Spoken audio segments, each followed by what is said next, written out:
Jai Prabhuji. Welcome to the Retroprogressive Yoga Institute. We are in this course of the book of Prabhuji, Kundalini Yoga, The Power is in You. Today we are entering to our classes, our series of classes of the sixth center, which is the Ajna Chakra. It's located here in the forehead, and it's commonly known as the third eye chakra. This is even another name to refer to this center.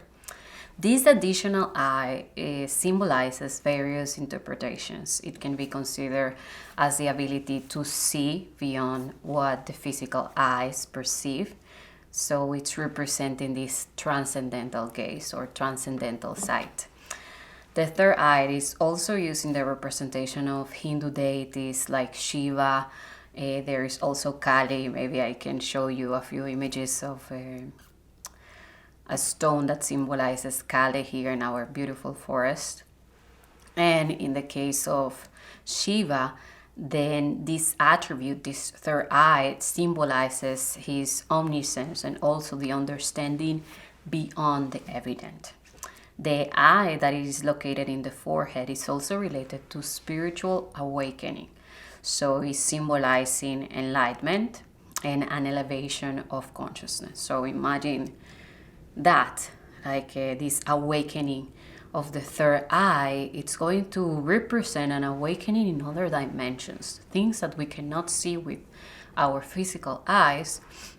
When this center is open, when this third eye it's open, then we have access to other dimensions that we regularly don't have or cannot access when this center is closed. We were on a starry night. We were walking with Prabhuji, and he shared the following story about the Ajna Chakra. And I humbly hope, even with different words, to convey the message that is lying in what he expressed to us. He narrated the ancient story of David and Goliath, where Goliath, it was this terrifying giant, and he challenged anyone to fight him. But most who could be his opponents feared facing such a threat. And then we had David, which was a very innocent child.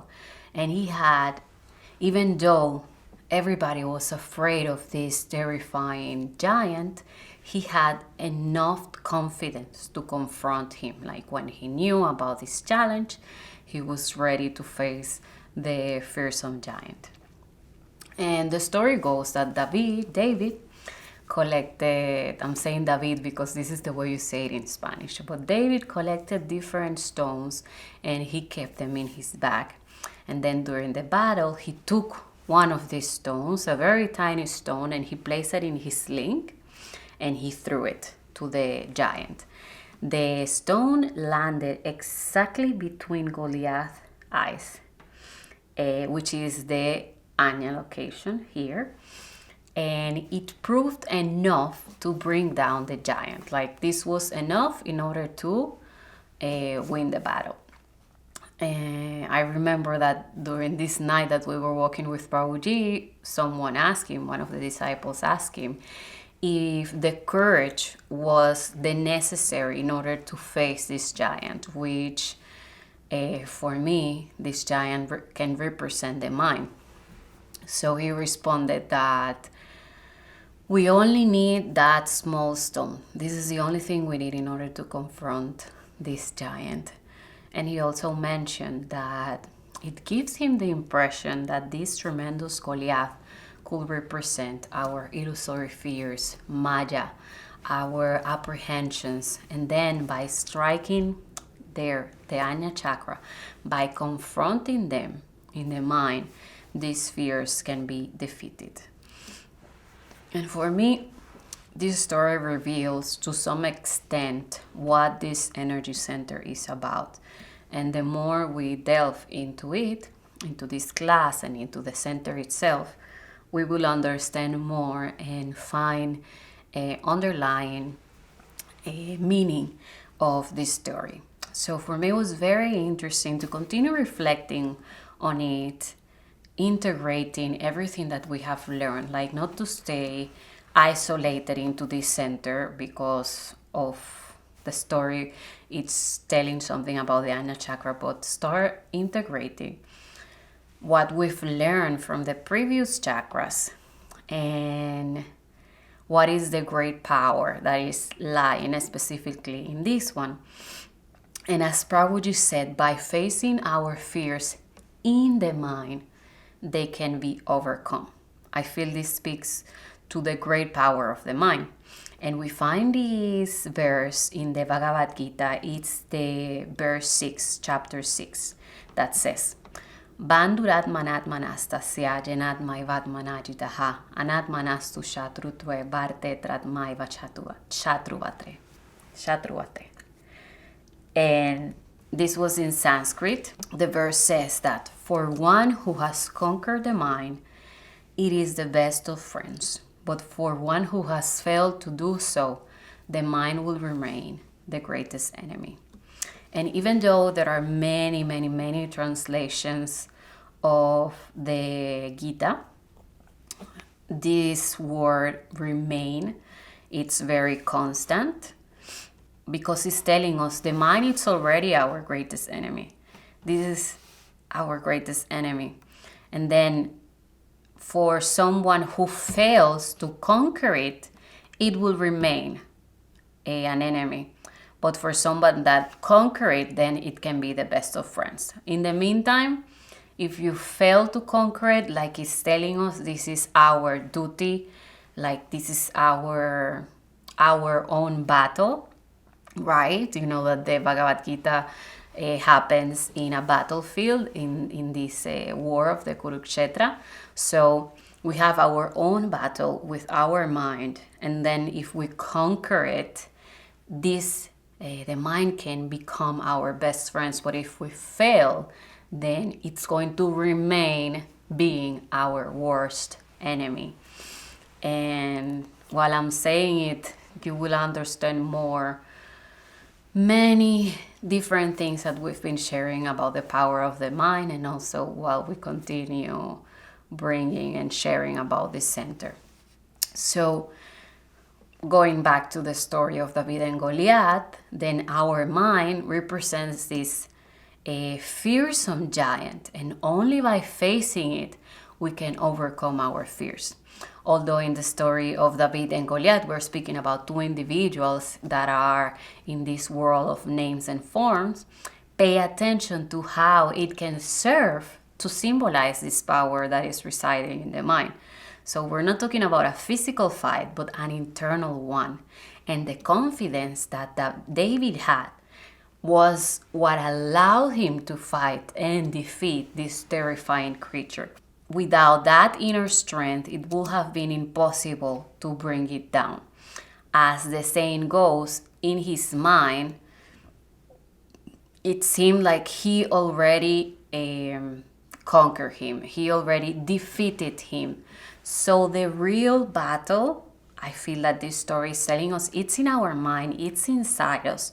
And then as we learn in regards even to the Kundalini yoga, this path, we many times speak how different people desire to have mystical experiences, to have certain power, to have the power of clairvoyance, many things also that are related specifically to this third eye. But we've learned how these are only symptoms of our level of consciousness. So once we reach certain level of consciousness, there are many symptoms that are going to be expressed, but we cannot just acquire them, but we need to mature and develop and grow, ascend in our level of consciousness, and then this is going to appear to express naturally as a consequence of that level of consciousness. In the same way, here we're speaking about a battle, and for me, David won the battle in his mind before already, like before he actually went to to the giant, he knew, he had the faith, he had the confidence that he was going to defeat him. And then the stone represents his internal world, the battle that he already won inside of him. And the little stone and that it's hidden exactly in this place of the Ajna chakra comes to express the level of consciousness. So it is not a coincidence that this center has another grantee. For those who didn't see the class on the knots, the word grantee means knots. I'm going to leave you a link so you can see it and have more understanding about what we're speaking here. And for the ones that already see it, then let's remember how the grantees are helping in our spiritual development. What are they doing? They are not allowing that the Kundalini to ascend in our immaturity, but only when we are ready. So it's preventing that the Kundalini ascend when we're not ready, and it's also actually keeping our development. Like if the Kundalini ascend onto certain center, then the knot is going to close after, so the Kundalini will not descend. So let's say that we reach the Anahata chakra, there is a grantee there. After it's open, then it's going to close, so the Kundalini will not descend from that specific center. The different grantees that we have are the Brahma in the Muladhara, the Vishnu in the Anahata, and here in the Ajna we have Shiva or Rudra grantee. While in the first center we talked about material attachments in the heart, emotional attachments, and the difficulty it's going to be increasing the more the Kundalini ascend, then the difficulty to transcend these attachments are going to increase. So here the attachment, it's even more subtle, and it's going to represent, we can say that it's kind of the last obstacle to transcend. And in the Shiva grantee, our desires for mystical experiences rest.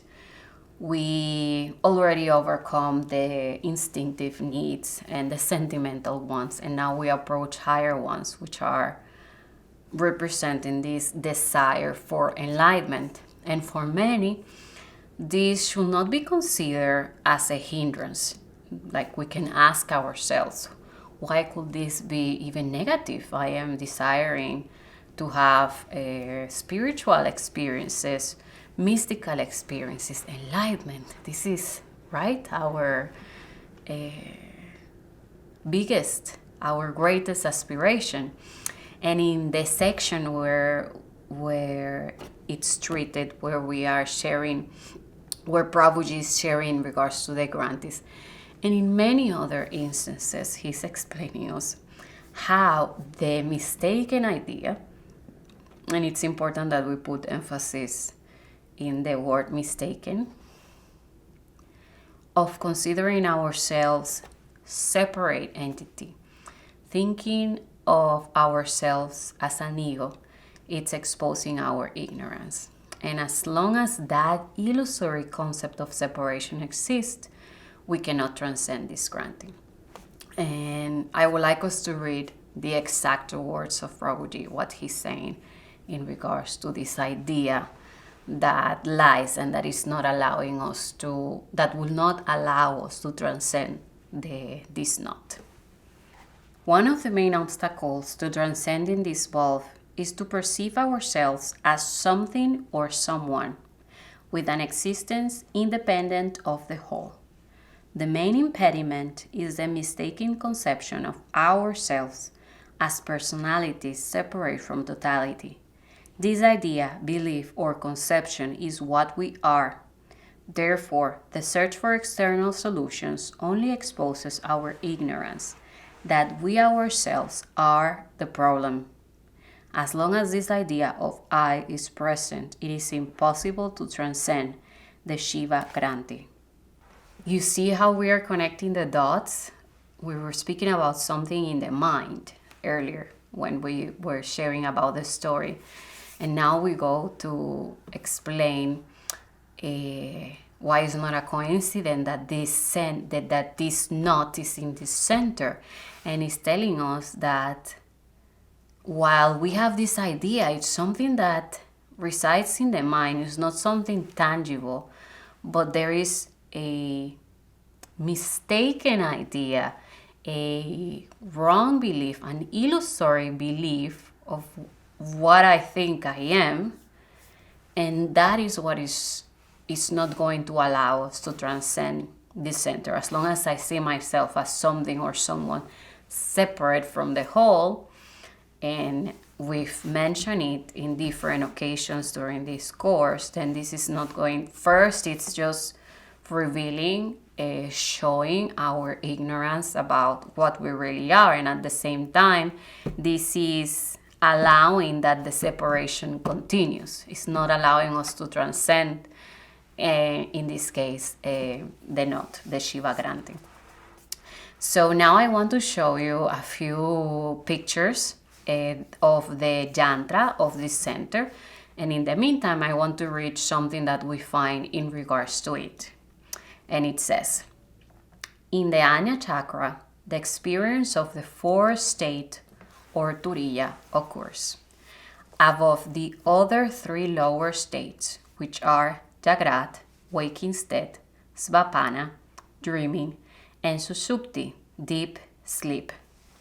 And then there is also different verses that we find that are describing this center, and I took one that refers also to the fourth state. And it says, the place of Shiva is in the forehead, where the mind is absorbed. The place called Turiya, where death does not exist, must be thought. And this verse we find it in the Hatha Yoga Pradipika, which is 4.48. There is a conference titled Turiya by Prabhuji, and here he is describing what happens in this state. But he begins by clarifying the formulation of the question. There was a question that I'm going to read, and then he begins clarifying it. And the question was, Hindu philosophy describes three common states of consciousness: the waking state, the dream state, and the dreamless state. There is a fourth state called Turiya. Can you explain what it is? And then I love the way that Prabhuji comes and approaches the question and first of all clarifies. And he's begin by saying that philosophers cannot describe something. A philosophy cannot describe something. They can share their ideas, they can conceptualize, but they do not speak from direct experience. But in contrast, the Vedic vision, that's why they are called actually darshanas, darshan. Remember this word in Sanskrit that means vision. Because they can really see reality and describe it. We have the rishis, which are the ones that are describing this reality, and rishis are seers. This is the meaning of this word. And while I'm saying it, I'm seeing all the connection about this state Turiya that we're going to explain what it is, according to what Prabhuji tells us in this video. Also, we were speaking about this third eye, and later we're going to continue understanding more the other qualities that reside in this center. But he continues by saying that only one who has the experience can actually describe it and not just theorize like those who do not have it. So then Prabhuji describes for me, right? He's describing this exceptionally. He's describing this fourth state, which is Turiya. And he puts the example of a canvas. And I'm not using his exact words, but he's saying like if you, in the canvas, in the white canvas, if you put a blue circle and a green line, then when you ask the person, in how many parts the painted is divided, will you say that it's in 2 or 3? Usually someone will answer that 2. They are just taking in consideration the green circle or the blue circle, the green circle, and the blue line. But they're not taking in consideration the background, the white background of the canvas, because this is the background. They don't take it as another element, but it's the indispensable element that it's needed in order for the other two to exist. So something similar happens with Turiya. Prabhuji calls it and in the Upanishads, in different scriptures, they call it the stateless state. And it's the needed state in order for the other three states that we mentioned can actually happen. What I would like us to do now is to read something else that is explained in regards to this center in the book. And you're going to find out very soon why. And it says the following.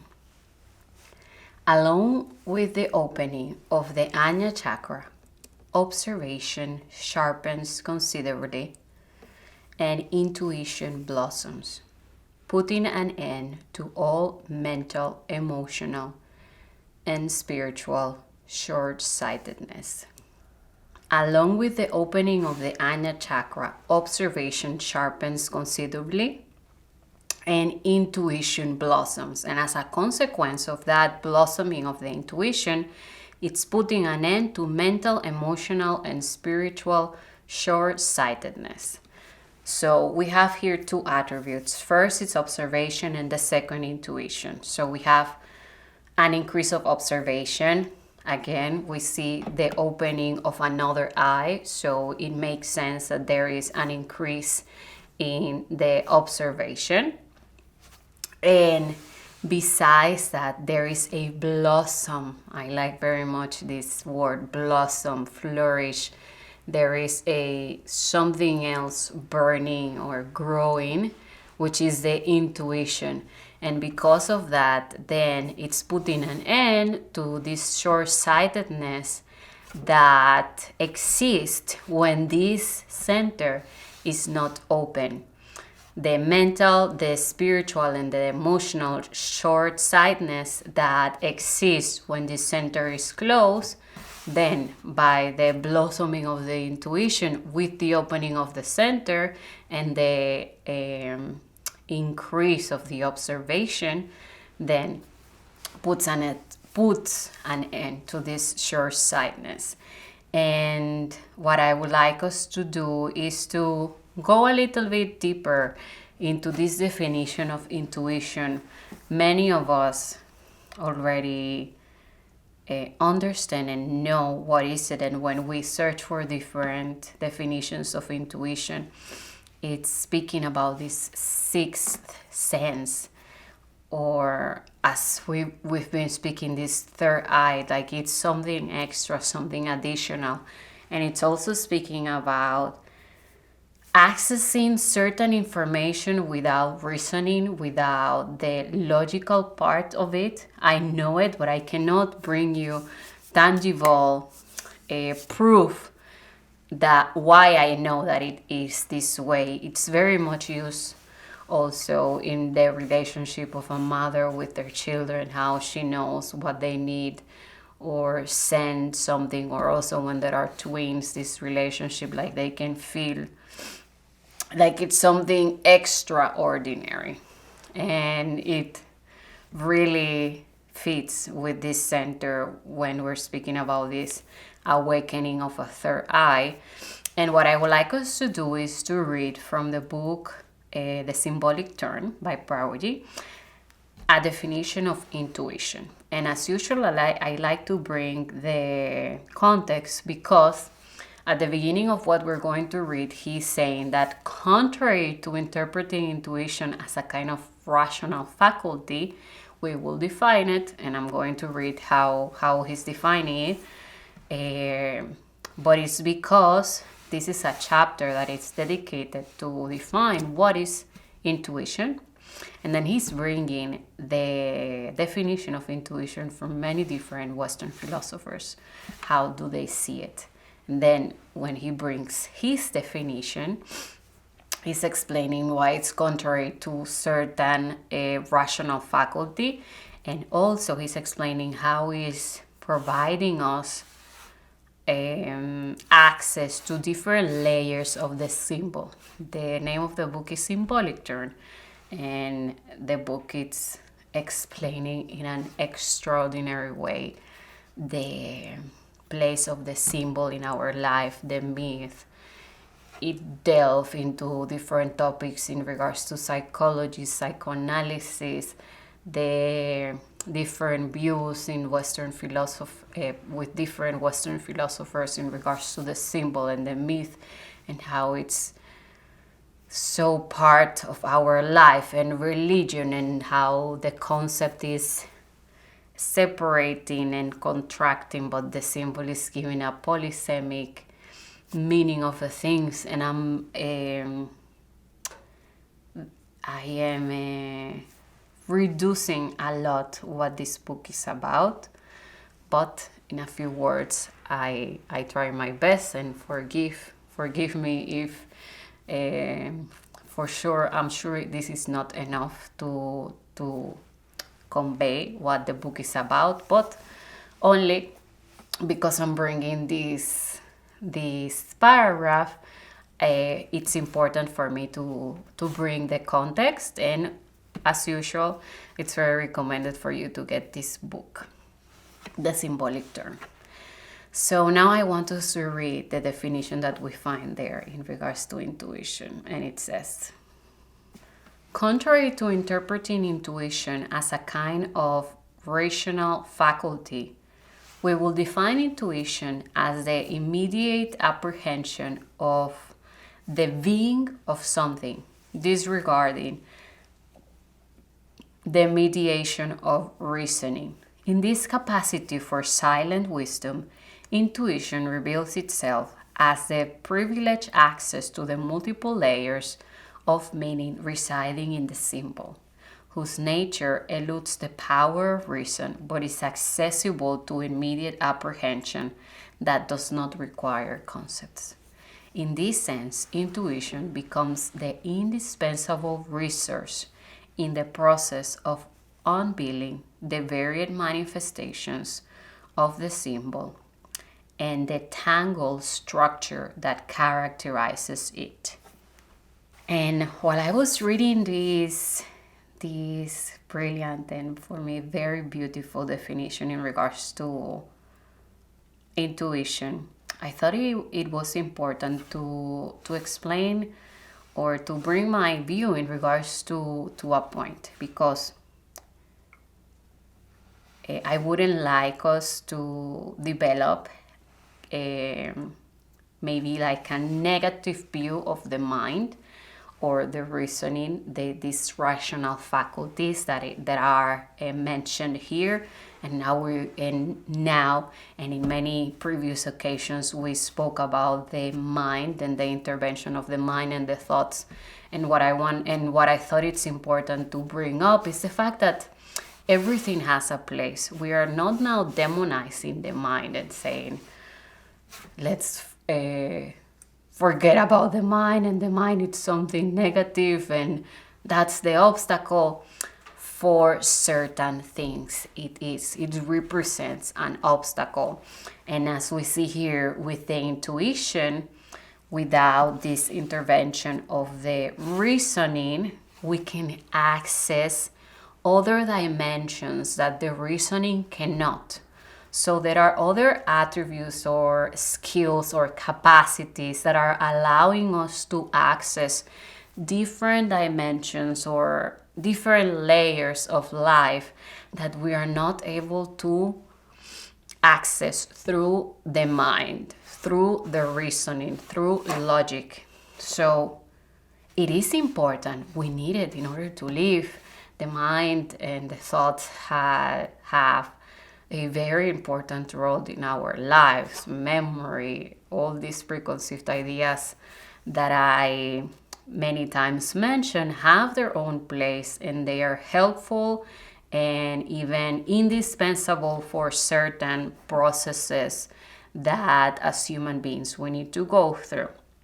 I have this capability of speaking because I can reason and I can think and process different things, but when it comes to other things, then they can become an obstacle. So I thought that it was important, in order for us not to develop a demonizing or negative view in regards to the mind, specifically now that we are reaching this center, that it's very much related to cognitive, also to cognitive abilities. Here we also have the organs, the buddhi, the chitta, the manas, and the ahankara. They are here also.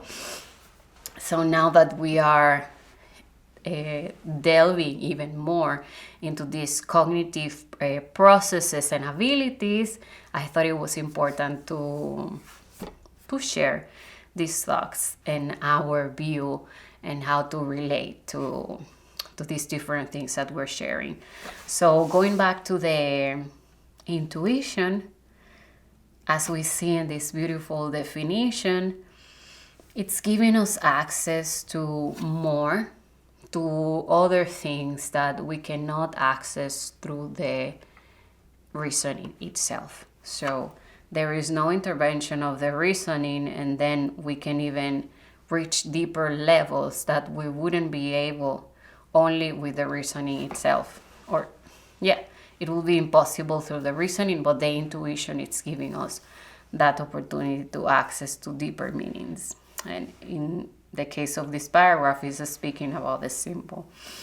We are going to speak a little bit more about the intuition in our next class, and then we're going to keep delving and familiarizing ourselves with the different attributes of this center, and you're going to notice that there are differences with the previous ones that we already learned. Thank you very much for joining us today. This is it for this class, and I hope to see you in the next one. Jai Prabhuji.